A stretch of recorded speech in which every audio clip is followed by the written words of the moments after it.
انہیں صرف رمضان المبارک کے ایک مہینے میں تقوی حاصل ہو سکتا ہے، پرہیزگاری مل سکتی ہے۔ یہ شہر طاعات ہے، شہر عبادات ہے، شہر کا مطلب مہینہ ہے عربی میں۔ اور دیکھیں کتنی سہولیات تمہارے لیے رکھی گئی ہیں کہ شیطان کے وسوسوں سے محفوظ رکھا گیا، کہ تمہیں مہینہ بھر شیطان اور اس کی ذریت سے، اس کے حملوں سے بچا کر رب تبارک و تعالیٰ نے اس مہینے میں رکھا ہے۔ تو اب میرے عزیزو، تھوڑی سی محنت کی ضرورت ہوتی ہے تاکہ ہمارا دل پاک ہو جائے۔ تھوڑی سی اور محنت اس میں کر لی جائے تو انسان کا باطن پاک ہو جائے۔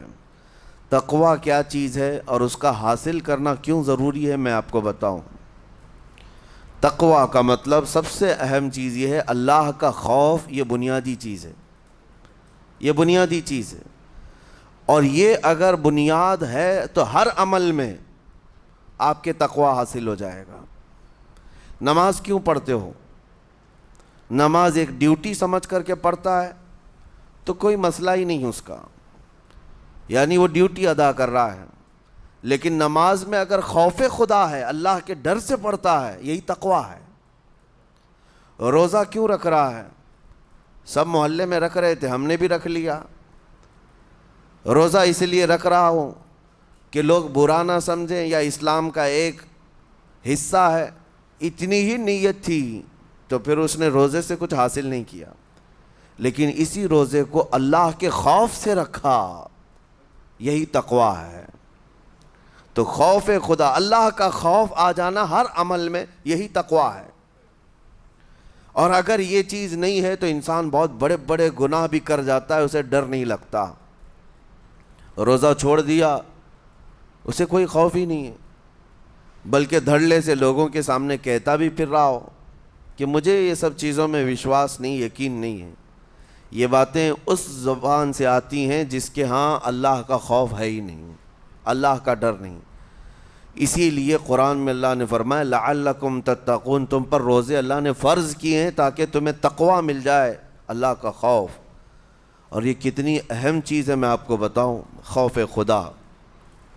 خوف خدا کا مطلب کہ اللہ کا ڈر، اللہ کا خوف، یہ تمہاری پوری باڈی کو صحیح کرتا ہے، اندر سے بھی باہر سے بھی۔ خوف خدا، تم ہر قدم پر اگر یہ سوچتے ہو کہ میرا رب مجھے دیکھ رہا ہے، جیسے کہ آپ کو پتہ ہے حدیث پاک میں حضور صلی اللہ تعالیٰ علیہ وسلم سے پوچھا بھی گیا احسان کیا ہے، یعنی نیکی کس کو کہتے ہیں؟ حضور نے فرمایا تم نماز ایسی پڑھو یا عبادت ایسے کرو جیسے تم اللہ کو دیکھ رہے ہو۔ اور اگر یہ نہیں ہو سکتا تم سے تو اتنا احساس تو رہے کہ اللہ تمہیں دیکھ رہا ہے۔ تو ہر عمل میں تمہارے یہ سوچ آئے کہ مجھے میرا رب دیکھ رہا ہے، تمہارے قدم سنبھل جائیں گے۔ آج آپ مسجد میں بیٹھے ہیں، ادب سے بیٹھے ہیں، حالانکہ ایک آدھے گھنٹے کے بعد جسم کو پھیلنے کی حاجت ہونے لگتی ہے، تھوڑا پیر پھیلا لوں، پیٹھ کو ٹیک دے دوں، نہیں کرتے آپ، اس لیے کہ آپ کو احساس ہے کہ امام صاحب دیکھ رہے ہیں، مفتی صاحب دیکھ رہے ہیں، یا پھر مجمع میں لوگ دیکھ رہے ہیں۔ تو یہاں پر ہمارے دیکھنے کے احساس سے آپ کے پیر نہیں پھیلتے ہیں، آپ پھیل کے نہیں بیٹھتے۔ تو ہم میاں نہ سزا دینے والے نہ جزا دینے والے ہیں۔ یہی احساس اگر اللہ کے دیکھنے کا ہو جائے کہ میرا رب مجھے دیکھ رہا ہے، تو پھر آپ کو کسی نگرانی کی ضرورت نہیں، کہیں کسی سی سی ٹی وی کی ضرورت نہیں۔ اللہ کا خوف اگر بندے کے دل میں آ جائے، وہ ہر لمحے، ہر گھڑی، ہر علاقے میں محفوظ رہتا ہے، اپنے آپ کو محفوظ رکھتا ہے۔ میرے عزیزو، 4 سال کی عمر ہے امام اہل سنت فاضل بریلوی رحمۃ اللہ علیہ، امام محمد رضا خان رحمۃ اللہ علیہ، 4 سال کی عمر میں روزہ رکھ لیا۔ گرمیوں کی شدت تھی، گھرانہ علمی گھرانہ ہے، باپ بھی بڑے عالم دین، دادا بھی بڑے عالم دین ہیں۔ 4 سال کی عمر میں روزہ تو رکھ لیا، اور جب تھوڑی دوپہر ڈھل گئی، اچھوں کی حالت دھوپ کے دنوں میں خراب ہونے لگتی ہے، تو شام ہونے کو قریب تھی کہ ایک کمرے کے اندر دادا محترم نے پوتے کو بند کر دیا اور کچھ پھل فروٹ ساری چیزیں اندر رکھ کر کے دروازہ باہر سے بند کر لیا. کہا بیٹا کھا لینا, میں کسی کو بتاؤں گا نہیں, کسی کو نہیں بولوں گا. 4 سال کی عمر ہے, تمہارا روزہ بھی رہے گا, کھا کر کے تھوڑا پیٹ ہلکا کر لینا. تو یہ دروازہ بند کر کے دادا محترم چلے گئے. کافی دیر کے بعد دروازہ کھلا تو وہ پھل فروٹ ویسے کے ویسے ہیں, بچہ ویسے ہی بیٹھا ہوا ہے. امام احمد رضا رحمۃ اللہ تعالیٰ علیہ, 4 سال کی عمر کی بات کر رہا ہوں. دادا نے آ کر پوچھا بیٹا کھائے نہیں, دروازہ بند کر لیا تھا. تو 4 سال کی عمر میں مولانا امام احمد رضا کہنے لگے کھا تو لیتا لیکن ہر گھڑی میرا مولا تو دیکھ رہا ہے, جس کے لیے روزہ رکھا وہ تو دیکھ رہا ہے. یہ ہے تقویٰ, یہ ہے خوف خدا, کہ اگر یہ کسی کے دل میں بیٹھ جائے, اسے لوگوں کو دکھانے کی یا لوگوں کے اسے دیکھنے کی کوئی ضرورت ہی نہیں. میرے عزیزو, تقویٰ حاصل کرنے کا یہ اتنا بہترین راستہ ہے, اتنا بہترین راستہ ہے. آپ روزہ ہیں, کس کو پتہ ہے؟ میں روزہ ہوں, کس کو پتہ ہے؟ یہ راز ہے میرے اور اللہ کے درمیان. آپ روزہ ہیں, یہ راز ہے آپ کے اور اللہ کے درمیان. بہت سارے موقع آپ کے پاس ہیں دن بھر میں, فجر سے لے کر عصر تک. کئی مرتبہ وضو میں جانا پڑتا ہے, باضابطہ آپ کلی کر رہے ہیں, آدھا نگل جاتے, کس کو خبر ہے؟ یا کہیں چھپ کر کے کوئی ہلکی سی چیز چبا لیتے, کس کو خبر ہے؟ اس لیے کہ یہ اندرونی معاملہ ہے, راز ہے. آپ کھا رہے ہیں پی رہے ہیں یا نہیں کھا رہے ہیں نہیں پی رہے ہیں, یہ کوئی دوسرا نہیں کہہ سکتا. آپ کے اور آپ کے اللہ کے درمیان یہ راز ہے. اور آپ بچے ہوئے ہیں, حلق سوکھا ہے شام کے وقت میں, اور پیٹ بھی پیٹ سے لگنے آ جاتی ہے. کام کرنے والے جانتے ہیں کہ شام ہوتے ہی روزے کا اثر کس قدر ظاہر ہوتا ہے. کام کرنے والوں کو زیادہ اثر پڑتا ہے, اے سی میں سونے والوں کو روزہ کہاں پتہ چلتا ہے.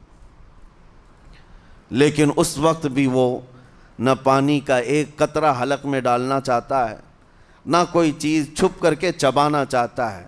مجھے بتاؤ میرے عزیزو, کیوں اپنے آپ پر یہ تکلیف اور اپنے آپ پر یہ زیادتی کر رہے ہو؟ آپ کو اندازہ ہوتا ہے یہ میں زیادتی نہیں کر رہا, نہ ہی اپنے آپ کو تکلیف میں ڈال رہا ہوں, یہ میرے رب کی رضا ہے, میں اسی پر قائم ہوں.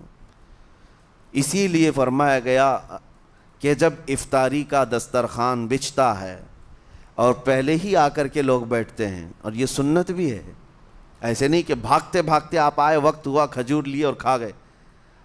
افطاری کے وقت سے تھوڑی دیر پہلے بیٹھ جاؤ, تمہارے دسترخوان پر نعمتیں رکھی ہوئی ہیں, پھل بھی ہیں, میوہ جات بھی ہیں, کچھ کھانے پینے کی چیزیں بھی ہیں, ٹھنڈا شربت بھی ہے, دیکھتے ہوئے بیٹھے ہیں آپ, لیکن ہاتھ نہیں لگاتے ہیں.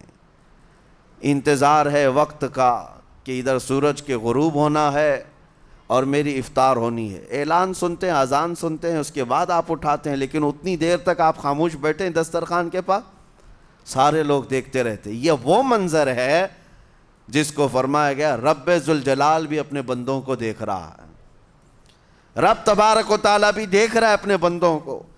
اور سارے فرشتوں کو بلا کر میرا مولا اعلان فرماتا ہے, یہ میرے بندے ہیں, دیکھو یہ شام کا وقت ہے, ان کے حلق سوکھ چکے ہیں, ان کے پیٹ میں بھوک کی شدت ہے, اور ان کے سامنے اچھی نعمتیں پڑی ہوئی ہیں.